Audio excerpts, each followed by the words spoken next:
Okay,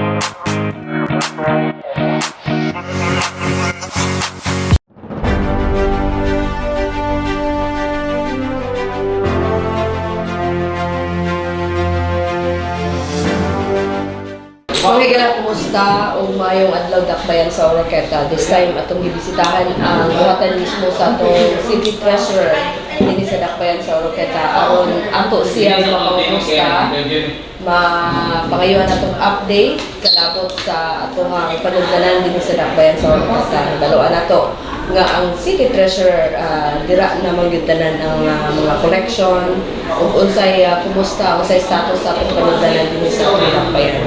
So, from time to time, ato din siyang magbisita, maghahatag sila og update aron nasay katungod ang atong mga katawan nga makahibalo kung unsay kahimtang sa ato ang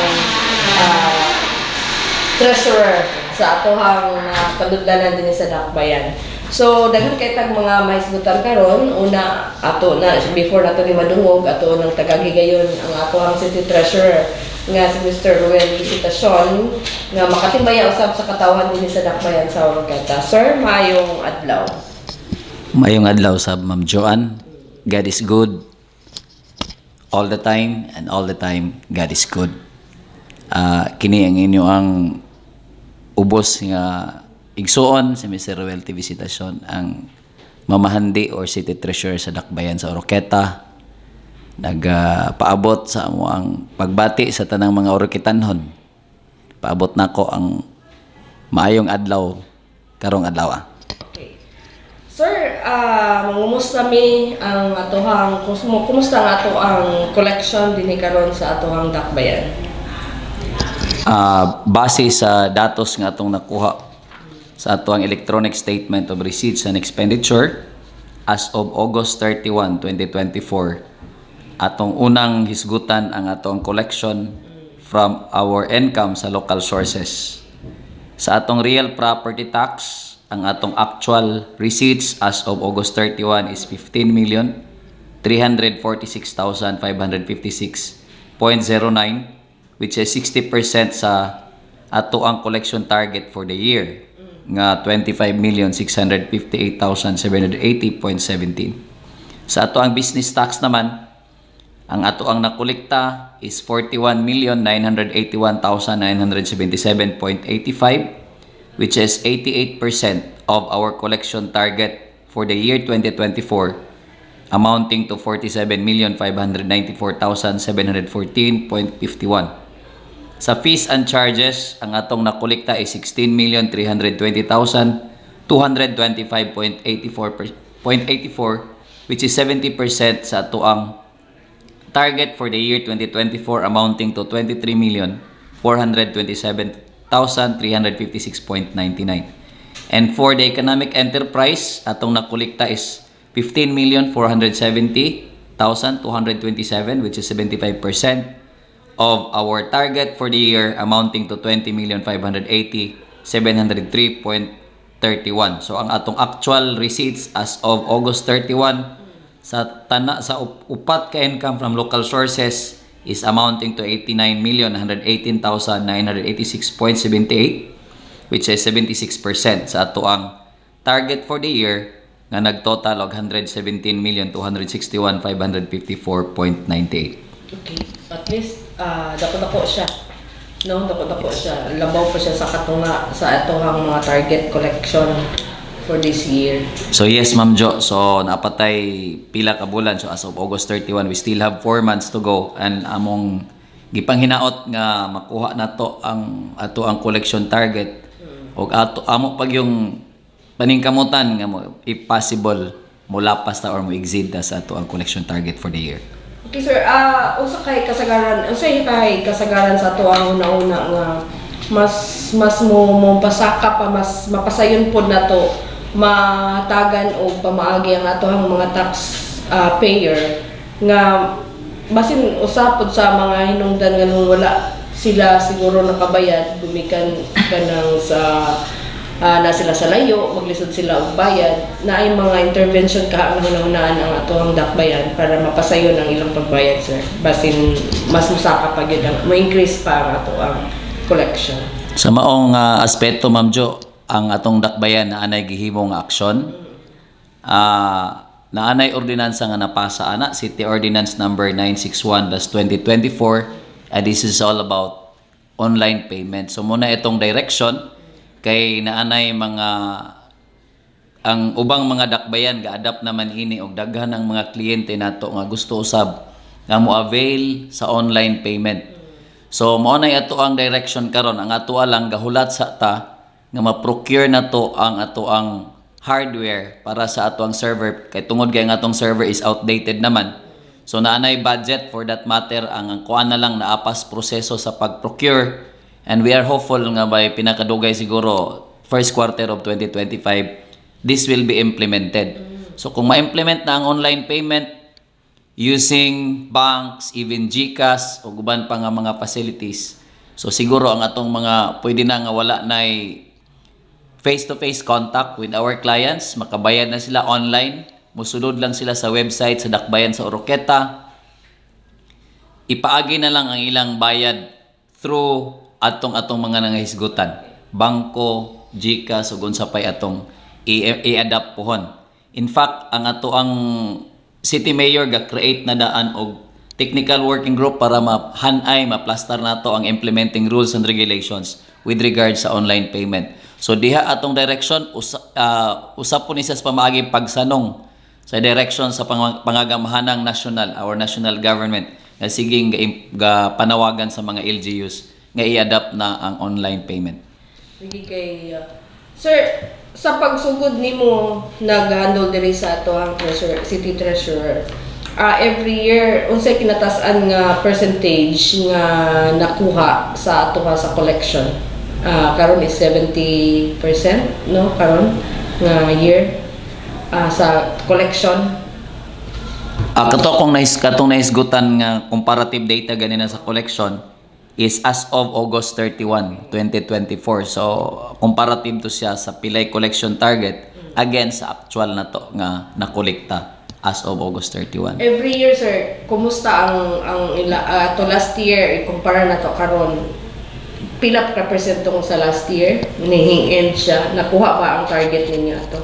Last year, nakuha na to ang ato ang target, mi-exceed pa ta. In fact, may pasarta sa evaluation sa SGLG sa economic aspect tungod kay ang ato ang average increase rate for the past 3 years milapas man sa 7%. So expected pa nga makabot na to ang ato 100% kay naa pa mapunta ron sa September nga month. Yes, ma'am. So ang impact sa posible sa atong online dako ka sa siyang ikatabang sa atohang collection nga sa sayo pa sa tuig makuha na nato ang duol na sa 100%. Actually, ang impact sa aning online payment makatabang ni pabor ni siya sa ato ang mga kliyente. Kay pwede naman nga dili na sila moanhi personally sa ato ang opisina. Now with regard sa increase sa percentage of collection, amo po usang gihandom. Hopefully usa ni sa pamaagi nga atong mga tag-iya sa mga real properties katong ubang mga nag-engage og business outside Oroqueta, kapuyan moanhi personal, ilang ibayad ang ipadala ilang payment through online. So siguro sa ani nga pamaagi makatabang usab para mo increase ang ato ang collection. So pagkakaroon ang ato mga taxpayer nag-anhi pa gyud sa office tanan. Yes, Ma'am Jo. So though naanatay MOA with Land Bank sa ato ang link-based portal, pero sa ako nang na-mention ganina di pa man ready ang ato ang facility tungod kay wa pa ta ka procure sa ato ang server. So usa na siya sa rason nga nung di pa gid nato makater ang online payment as of this time. Pero sa ako nang na-mention, mao nay direction nato puhon. Expected. So mas mapadali ug mapasayon sa atong mga taxpayer nga mobayad sa ilang mga obligasyon din sa atong city. Sir, atong lakbitan ang kumusta na ba increase ang ato ang national tax allotment for this year kumpara last year? Actually, Ma'am Jo, kung atong ikumpara ang atong na-receive nga national tax allocation, kay ato namang makita daan tungod kay naamay gipadala ang Department of Finance. So ang atong na-receive last year, ang total nga NTA nga atong na-receive is 758,776,824.96. Ang kada bulan adto is 63,231,402.08. For 2024, ang atong monthly nga NTA nga nadawat is 67,154,345. So expected nga ang atong madawat for the year 2024 if there are no adjustments 805,852,142. So more or less na increase sa 2024 as compared to 2023 sa NTA na increase nga 47,075,315.04. So at least dili mura o wala nagtakilid ang atuhang panudlanan din sa dakbayan sa mga project, posible nga mga project nga gusto nga ipa-implement din sa atong dakbayan para sa atong katawhan. So dako kayo og katabang ang increase sa NTA og ato usab gihandom na naman po'y atong nadawat nga communication gikan sa mga national government agencies with regarding sa posible nga madawat na to nga NTA for the year 2025 og mapasalamaton ta nga nagapadayon pag-increase ang Posible sad nga ang atohang economic growth padayon nga magsaka naka-bounce back ta. yes, Ma'am Jo, makita man nato ang increase lang daan sa income from local sources, increase sa NTA, plus makita po nato pinaagi sa effort sa ato ang City Government of Oroqueta through our beloved City Mayor, Honorable Lemuel Miric Imacosta, nga padayon nga nagaimbitar og mga investors nga moanhi dire sa atong dakbayan.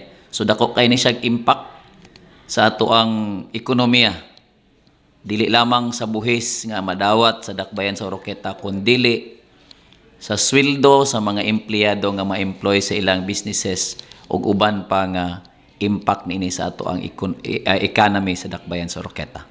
Okay, sir, dako jud kay contribution no ang ato ang mga businesses nga nagkamulo og kani diri. So atong imagine na lang kun ang tanan nga nahisgutan ni Mayor muanhi na gyud diri, naa gyud sila diri nakabase kay posible nga mas mo dako pa jud kayo ang ato ang income dinhi sa dakbayan. So ang katong Sir Roel, ako lang sa pangilakbitan no, nakalimot ko pa niya pag-ingon mo. Ang atong increase, so dako nanagitay igo pa kwarta dinhi sa atohang dakbayan. Ang katong nahisgutan ni Mayor sa una naa ba ka idea kung katong mga pag-increase sa ato ang mga hinabang atong ihatag ng mga hinabang sa atong mga katawan para atong mga financial assistance sa atong nangisakit, posible na baka atong mahatagan o kanang katumanan. About anang mga financial assistance nga gi-increase, actually naanay ordinansa ang dakbayan. Approved na to siya. O na-approve na ang ordinance. Siguro ang gihulat na lang ang implementing rules and regulations ug unsaon na siya pag-impusar. So siguro ang Office of the City Mayor as well as ang CSWD mo ay makatubag sa mao nga isyu. For at least makatag taong kanang seguridad nga ang dakbayan makahatag siguro anak ng mga Naa naman ang ordinansa pangitaan ginagpamaagi ang hapsay og nga pag-implementa sa mga ordinansa. at least na mapasabot o mapaabot nato sa katawhan nga ang atong status sa atong panudlanan din sa dakbayan sa Oroqueta sa kaagi sa imong opisina. Ang status sa atong panudlan sa ako nang gihisgutan ganina, nagsaka man atong collection. So pag mudako atong collection, dako pog posibilidad makita po nato nga mas dako-dako pod ang mga ma-deliver nga serbisyo sa ato ang constituent sa dakbayan. Para sa katawhan. Sir, dili ang atong nahisgutan karon is ang mao man na ang katong good side sa atong collection, ang atong increase. Pero kabalutan nga naapoy gagmay nga mga problema kay di mo gina mawala o na kay gustong ipanawagan para usab mas makuha gid nato ang 100% ka collection sa atong mga businesses dinhi sa dakbayan. Mao nang sige gani ming gapadala og mga notices para sa mga delinquent taxpayers nga kun mahimo ilang tubagon ang ilang obligasyon diri sa dakbayan sa Oroqueta. Kay kung ilaning bayran, mubalik raman gihapon ni sa mga constituents pinaagi sa nagkalain-lain nga mga serbisyo nga atong ma-deliver. Dayon na alam po kay ipaabot Ma'am Jo tungod kay month of September naman ta, nalang ko ipahibalo nga akong ipasupot sa atoang sa katawhan sa dakbayan sa Oroqueta og sa maabot usab sa atong Sidya. So kani nga pahibalo para sa mga lumulupyo sa syudad sa Oroqueta o sa mga silingang lungsod nga nag-iya og real properties sama sa yuta, building, machineries ug uban pa. Ang opisina sa City Treasurer nagpahibalo sa mga lumulupyo sa dakbayan sa Oroqueta o sa mga silingang kalungsuran nga adunay mga gipanag-iyahan nga real properties sama sa yuta, building, machineries ug uban pa mahitungod sa pagbayad sa real property tax para sa tuig 2025. Sumala sa provision sa City Ordinance number 403-2011 na approve ni adtong Hunyo 9, 2011, ordinansa nga nagaamendar sa Local Revenue Code of Oroqueta City Section 41A. Ang mga tag-iya o ang mga katawhan nga adunay legal nga interest sa mga real properties located sa dakbayan sa Oroqueta adunay 20% discount nga gihatag kung ang buhis sa real properties inyong bayaran on or before September 30, 2024. Kini mo ay ginatawag nato og discount for advance payment. Kung ang maong buhis inyong bayaran sugod October 1, 2024, taman March 31, 2025, adunay 10% discount ang ihatag sa syudad.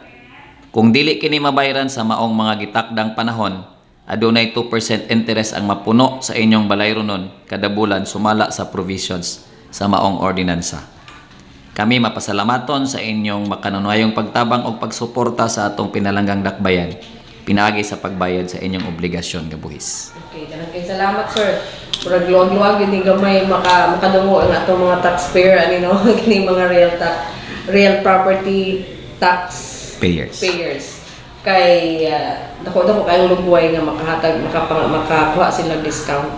So wala na sila rason kung magdugay-dugay pa sila sa pagbayad para makuha nila ang discount. Dayon. So ako lang i-emphasize Ma'am Jo nga ang discount is only applicable for advance payment. So katong naanay mga delinquency subject na to sa penalty base usab sa maong ordinansa nga akong gimension o base usab sa Local Government Code of the Philippines. Mo sa to ang gitas on sa month no ang gi-consider to nga pwede pa sila makakuha og discount. Yes, Ma'am Jo. Wala na kay laing panawagan sir na kay gustong ipahibalo. So wala na, ang ako lang magpasalamat ko sa ato ang mga taxpayer again. Salamat sa inyong padayon nga pagsuporta sa dakbayan sa Oroqueta. Rest assured nga ang inyo ang buhis nga gibayad mabalik usab sa katawhan sa dakbayan. Okay, dahan kay salamat sir. Salamat sa inyong paghahinog oras para usab atong mapaabot ang atong panudlanan at kahimtang sa atong panudlanan dinhi sa dakbayan sa katawhan dinhi sa dakbayan sa Oroqueta. Dahan kay salamat ug hangtod sa sunod nga higayon.